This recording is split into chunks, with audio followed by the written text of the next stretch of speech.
तो भाई सीयूईटी के एग्जामिनेशन में आपके सिर्फ गिनती के 10 दिन बचे हैं और कई सारे बच्चे अभी तक ऐसे हैं जिन्होंने देखा भी नहीं है कि भैया लास्ट के 10 दिनों में तैयारी हमारी कैसे की जाती है। उनको पता ही नहीं है कि तैयारी कैसे करनी है। वो लोग अभी तक जो चैप्टर्स उनके छूट गए थे उन्हीं को पढ़े जा रहे हैं, उन्हीं को रट्टा मारे जा रहे हैं। उनको जो स्ट्रेटेजी उनकी लास्ट के 10 दिनों की होनी चाहिए थी, उन्हें उसके बारे में नहीं पता। तो आज की वीडियो मैं आपको बताने वाला हूँ कि आपकी लास्ट 10 दिनों की रियलिस्टिक अप्रोच क्या हो सकती है। आपको एग्जाम्पल के साथ बताऊंगा। भाई ये देखो, मैं आपके लिए एग्जाम्पल भी लाया हूँ कि पहले दिन आपको क्या करना है, दूसरे दिन क्या करना है, तीसरे दिन क्या करना है, सब कुछ। बस आपको क्या करना है, वीडियो बने रहना है। एक बार देखो क्या है यहाँ पर मैंने आपका दिया जनरल प्रिंसिपल्स जिनको आपको इन 10 दिनों की तैयारी के बीच में ध्यान रखना है। पहली चीज क्या है, नो न्यू टॉपिक्स, यानी कि आपको कोई भी नया टॉपिक अब स्टार्ट नहीं करना है। जो टॉपिक्स आपने पढ़ लिए उन्हीं पर अपनी कमांड हासिल करो। और भाई नए टॉपिक को स्टार्ट अगर करने बैठ गए ना आप लोग, तो आपकी वाट लग जाएगी। बिकॉज नया टॉपिक एक ऐसा आप क्रूशियल टाइम लेके जा सकता है जिसको आप लोग यूज कर सकते थे अपने रिवीजन के लिए। ठीक है, तो जो बिल्कुल नया टॉपिक है उसको अभी आपको स्टार्ट नहीं करना है। Second thing, focus on your strength. Because जो आपकी स्ट्रेंथ है, जो आपने पढ़ लिया, उस पर आप लोग अगर कमांड हासिल कर रहे हैं तो आप लोग आराम से अपने जो नंबर्स उनको बूस्ट कर लोगे। तो भाई जिसको आपने अच्छे से पढ़ा है, जो आपकी स्ट्रेंथ है, उन पे जरूर जरूर जरूर आपको फोकस करना है। ठीक है। Third thing, daily mock. ये तो भाई ऐसी चीज है जिसको मैं हर वीडियो में बोलता ही बोलता हूँ कि आपको अब 10 दिन तक डेली एक ना एक मॉक देना ही देना है। चाहे वो सेक्शनल हो या फिर आपका फुल मॉक हो, आपको मॉक टेस्ट जरूर देखने हैं। और वही सेक्शनल टेस्ट से क्या होगा, सेक्शनल टेस्ट से आपका एक बात आपको पता चलेगी कि आपने जो तैयारी करी है आपकी, उसमें तैयारी में कहां कहां कमियां रह गई और किन चीजों को आपको इंप्रूव करने की जरूरत है। मॉक टेस्ट देने का सिर्फ मतलब ये नहीं होता कि आप लोगों ने पढ़ाई करी है या नहीं करी है। मॉक टेस्ट के बाद आपकी असली गेम शुरू होती है, जो होती है आपकी रिव्यू करने की। ठीक है, आपको रिव्यू करना है कि आपके कौन कौन से क्वेश्चंस, कौन कौन से सेक्शंस ऐसे थे जो आपके गलत हुए हैं। और अब इसके बाद टेस्ट देने के बाद उन्हीं चीजों पर फोकस करना है, उन्हीं टॉपिक से फोकस करना है जिनको आपने पहले स्किप किया था या फिर जिसमें आपके मार्क्स टेस्ट में कम आए। ठीक है। Next thing, smart revision. अब स्मार्ट रिवीजन क्या होता है, आपको पूरी बुक लेके चैप्टर लेके पूरा नहीं बैठ जाना। जो आपने अपने नोट्स बनाए थे, जो आपने फ्लैश कार्ड्स बनाए थे, उन्हीं फ्लैश कार्ड्स का यूज आपको करना है। जो आपने नोट्स बनाए हैं उन्हीं नोट्स का यूज आपको करना है। ऐसा नहीं करो भाई पूरा चैप्टर लेके बैठ गए, भैया हम रिवीजन कर रहे हैं। रिवीजन का मतलब रीडिंग नहीं होता, पूरा चैप्टर रीड करना रिवीजन का मतलब कभी नहीं होता। रिवीजन का मतलब है जो आपका पूरा चैप्टर 10-12 चैप्टर पेजेस में था, उसको आप लोग एक पेज में समराइज करके पढ़ रहे हैं। ठीक है भाई, आपका रिवीजन हो गया। इसके बाद जो मोस्ट इंपॉर्टेंट थिंग है वो क्या है, मेंटल कामनेस। और मेंटल कामनेस आपकी तभी आएगी जब आप लोग ओवर स्टडिंग से बचोगे। दिन भर आपको 14, 15, 16, 17, 18 घंटे नहीं पढ़ना है, आपको 6-7 घंटे पढ़ना है। और उन 6-7 घंटों में आपको फुल्ली फोकस होकर पढ़ना है, ताकि आप लोग अपने दिमाग पर जो प्रेशर क्रिएट हो जाता है लास्ट के एग्जाम के टाइम पर, वो आपका प्रेशर क्रिएट ना हो। ठीक है भाई, इससे पहले एक और चीज आपको बता देता हूं मैं, क्या है वो टिप्स, कौन कौन सी टिप्स आपको फॉलो करनी है। मैंने आपको पहले बताया था कि आपको 4 से 6 घंटे सिर्फ पढ़ना है, आपको 12-15 घंटे वाले जोन में नहीं जाना है। अगर इस जोन में जाओगे तो यूपीएससी की तैयारी तो आप कर नहीं रहे हो। अगर इस जोन में चले गए ना भाई आप लोग, तो आप लोगों का जो दिमाग है वो बहुत ज्यादा कंफ्यूज हो जाएगा। आप लोगों ने जो पढ़ा है कुछ भी उसको अपने दिमाग में कंज्यूम नहीं कर पाओगे। तो स्टडी डेली करो भाई, 2-3 स्लॉट्स में डिवाइड करो। जो भी आपके 6 घंटे हैं, इसको 2-2 घंटे के 3 स्लॉट बना लो। 2 घंटे आपने डोमेन पढ़ लिया, 2 घंटे जीएटी पढ़ लिया, और 2 घंटे में आप लोगों ने मॉक टेस्ट लगा के उसका एनालिसिस कर लिया। ठीक है। Next thing, practice. वही बता दिया मैंने आपको, एमसीक्यूज डेली आपके अब लगने चाहिए। कम से कम 50 से 100 एमसीक्यूज आपके अगर डेली आप प्रैक्टिस कर रहे हैं अभी के टाइम पर, सिर्फ प्रैक्टिस बोला मैंने, एनालिसिस नहीं बोला, सिर्फ और सिर्फ प्रैक्टिस।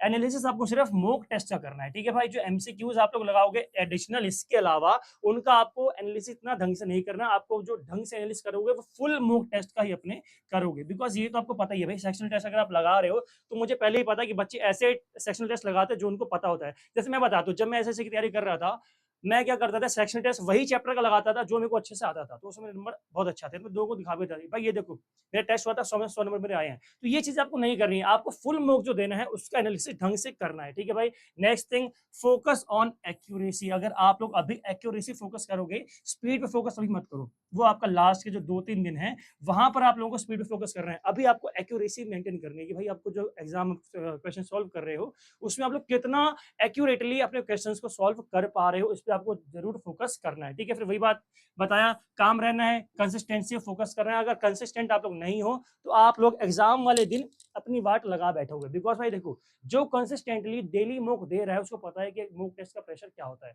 अगर एग्जाम में आप बैठने गए, आपने सोच लिया कि भाई 1 घंटे का एग्जाम है, 50 क्वेश्चन सोल्व करने हैं, मैं तो आधे घंटे में 20 क्वेश्चन आराम से कर दूंगा भाई। 20 क्वेश्चन, अरे मैं 60 क्वेश्चन कर दूंगा। कई बच्चे तो ऐसे होंगे, मैं तो भैया 10 मिनट लूंगा बस।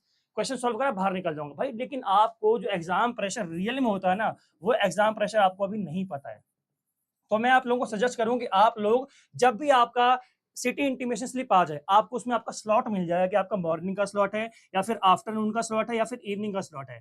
जैसे ही आपको आपके स्लॉट्स पता चल जाए, आप लोग जो मॉक टेस्ट दोगे ना रियलिस्टिक वाले, वो इन्हीं स्लॉट्स में देना। मान लो आपका टाइम सुबह 9 बजे का है, तो आप लोग 9 बजे सुबह मॉक टेस्ट देने अपने बैठ जाना घर पे, क्योंकि आपको पता चलेगा कि भाई उस टाइम पे आप एग्जाम में जो आपका एनवायरमेंट होगा, उस एनवायरमेंट में आप अपने आप को घोल पा रहे हो या फिर नहीं घोल पा रहे। ठीक है, तो आपको एग्जाम प्रेशर को समझने के लिए मॉक टेस्ट जो देना है वो उसी टाइम पर देना है जो टाइम स्लॉट आपका आपकी सिटी इंटीमेशन स्लिप में मेंशन होगा। ठीक है, नेक्स्ट थिंग देखते हैं हम लोग। इसमें क्या है भाई, डेली रूटीन क्या होना चाहिए आपका। एग्जांपल मैंने इसमें दे रखा है, रुको भाई रुको, आपको दिखाऊंगा पूरा आपका जो सिलेबस मैंने आपको बनाया है, पूरे जो आपके 10 दिन की स्ट्रेटेजी बनाई है उसको आपको दिखाऊंगा। बट उससे पहले आप लोग एक बार जो मैंने एग्जाम्पल बनाया आपको उसको देखना है। ये मेरे अकॉर्डिंग है, इस पे आपको ब्लाइंडली ट्रस्ट नहीं करना है भाई, क्योंकि ये तो मेरी कंडीशन जो मुझे पता है, मैं तो उसके हिसाब से बना रहा हूँ। अगर आप लोग मेरी स्ट्रेटेजी को कॉपी कर रहे हो तो आप में मुझे डिफरेंस क्या रह गया भाई।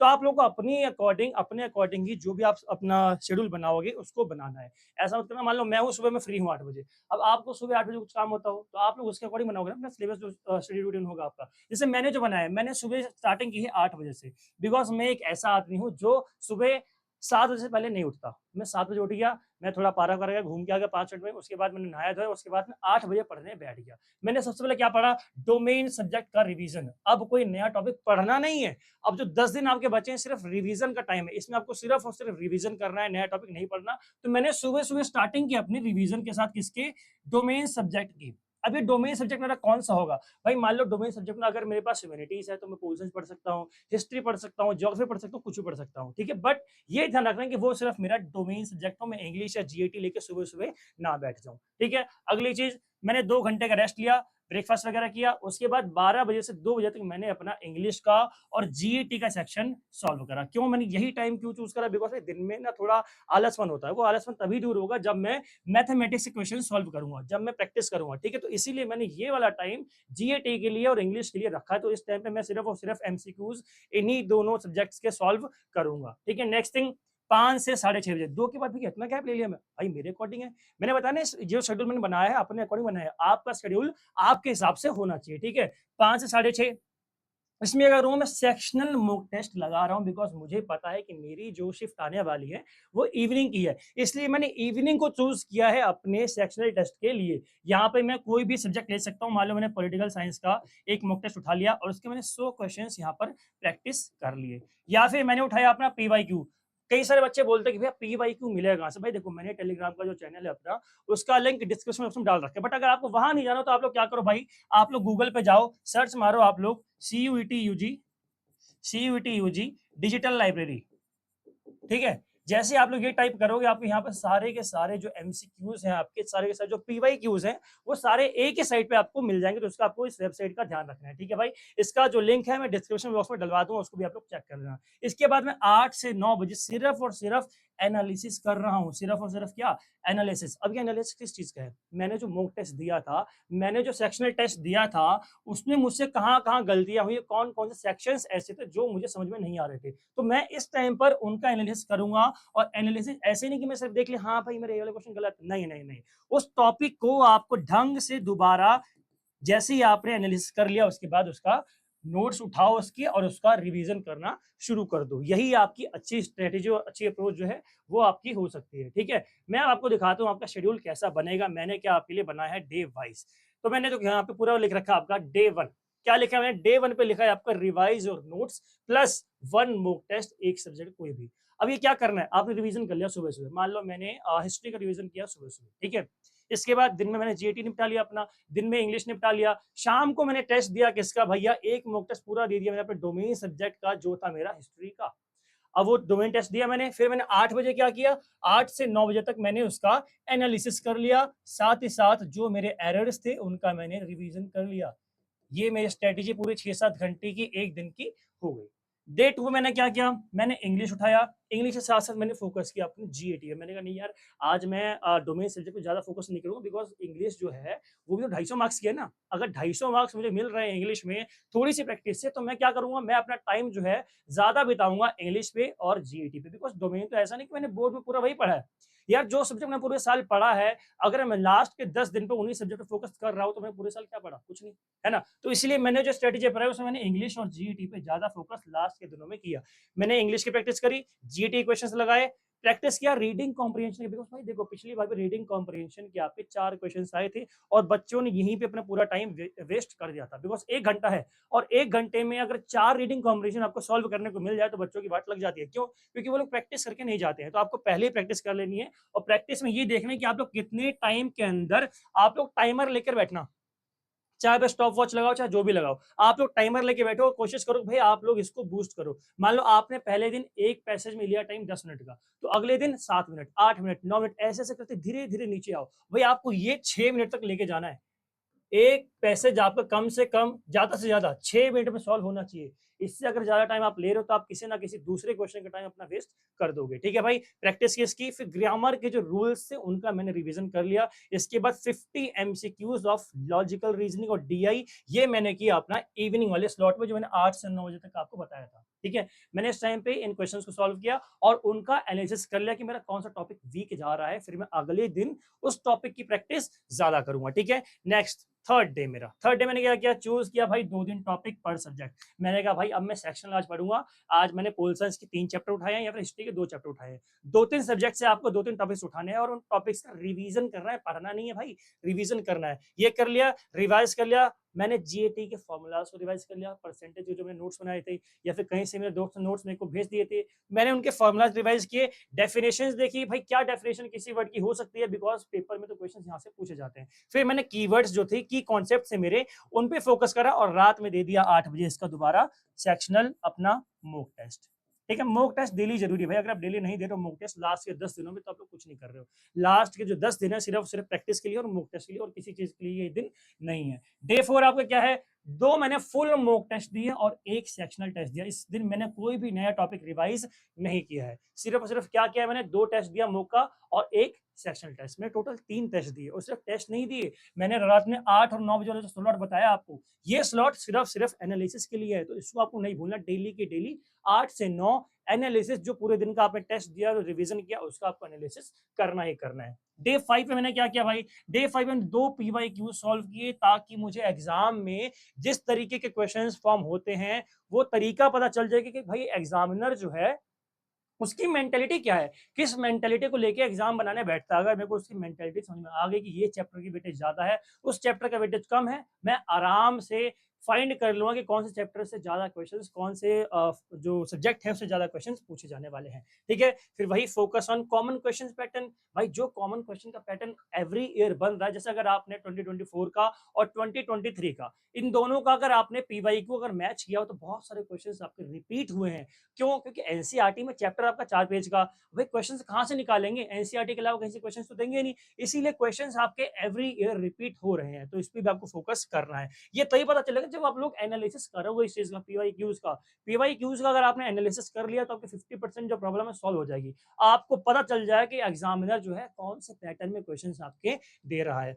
डे 6 में क्या करोगे, मैंने किया रीडिंग कॉम्प्रिहेंशन का पैसेज प्लस क्विक रिवीजन किया मैंने अपने ग्रामर के रूल्स का। भाई ग्रामर के रूल्स को आपको नहीं भूलना है। सिर्फ रीडिंग कॉम्प्रिहेंशन से आपके क्वेश्चन नहीं आएंगे।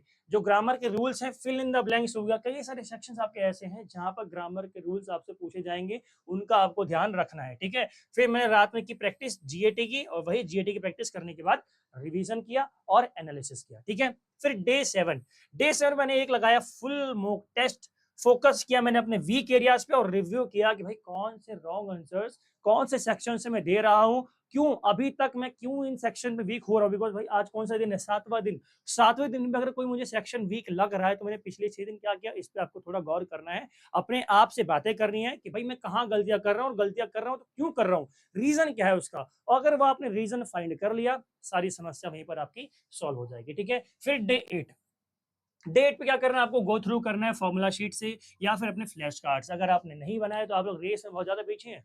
बिकॉज़ टॉपर्स जो होते हैं वो यही करते हैं यार, फ्लैश कार्ड्स बनाते हैं, अपनी फॉर्मूला शीट्स बनाते हैं और इन्हीं का रिवीजन लास्ट के टाइम में वो लोग करते हैं। तो आपने बोर्ड एग्जाम के लिए आई होप आपने करा होगा। अगर वो फॉर्मूला शीट्स आपने बनाई थी तो उनका रिवीजन आपको अभी करना है। ठीक है? फिर रिवाइज कर लिया आपने थ्योरम्स को, अपनी डेफिनिशंस को और इंपॉर्टेंट डायग्राम जो थे, जो आपने माइंड मैप बनाए थे। भाई देखो, मैं तो जब नोट्स बनाता था और मैं हमेशा वीडियोज़ में आपको इंसिस्ट भी करता हूँ कि आप लोग जो भी नोट्स बनाओ ना, वो रिटर्न में कम और डायग्राम में या फिर फ्लो चार्ट में आप लोग ज़्यादा बनाओ। अगर आप माइंड मैपिंग कर रहे हो ना भाई, मेरे पास अगर आप देखो मेरे नोट्स को, तो मैंने ज्योग्राफी के सारे नोट्स जो अपने बनाए हैं, हर चैप्टर मेरा माइंड मैप में खत्म हो रहा है। मैंने कहीं भी ऐसे पैसेज नहीं लिखा हुआ, मैंने माइंड मैप बनाया हर चैप्टर का और चैप्टर को खत्म कर दिया। तो आपको भी यही स्ट्रेटजी फॉलो करनी है। जो माइंड मैप्स होता है ना, लास्ट में बहुत ज़्यादा वो इंपॉर्टेंट होता है, बिकॉज़ मेमोरी में आपके पिक्चर ज़्यादा बैठती है। माइंड मैप यूँ बना हुआ है, याद आ रहा है भाई 6 खाने बने थे, उसमें यही लिखा हुआ था। तो वो आपको ज़्यादा फ़ायदेमंद रहता है लास्ट में, ठीक है? अगर डे 9 की बात करूँ, डे 9 में क्या कर रहा है, मैंने क्या रिवीजन अपनी पर्सनल मिस्टेक लिस्ट का मैंने एक लिस्ट बनाई थी,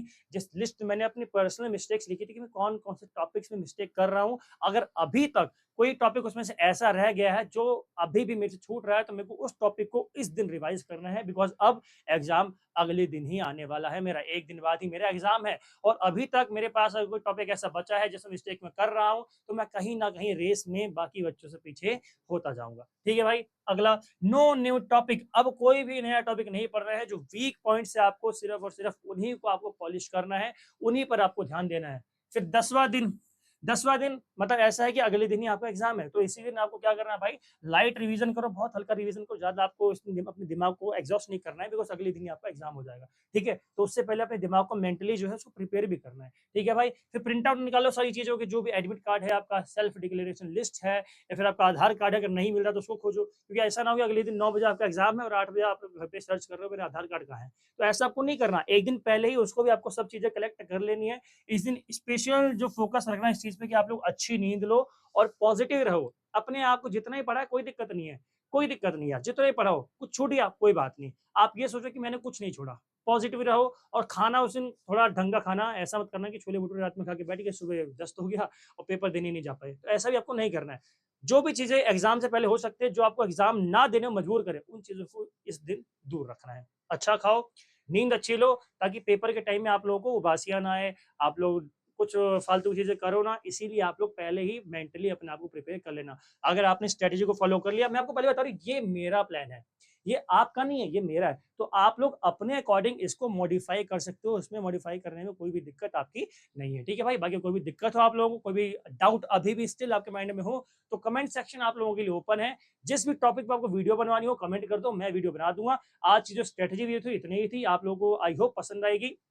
अगले जो 10 दिन है, उसमें आपको कैसे प्रैक्टिस करनी है, कैसे रिवीजन करना है, किन टॉपिक्स पे फोकस करना है, वो आपको आज क्लैरिफाई हो गया होगा। तो आज की वीडियो इतना ही। जय हिंद, जय भारत।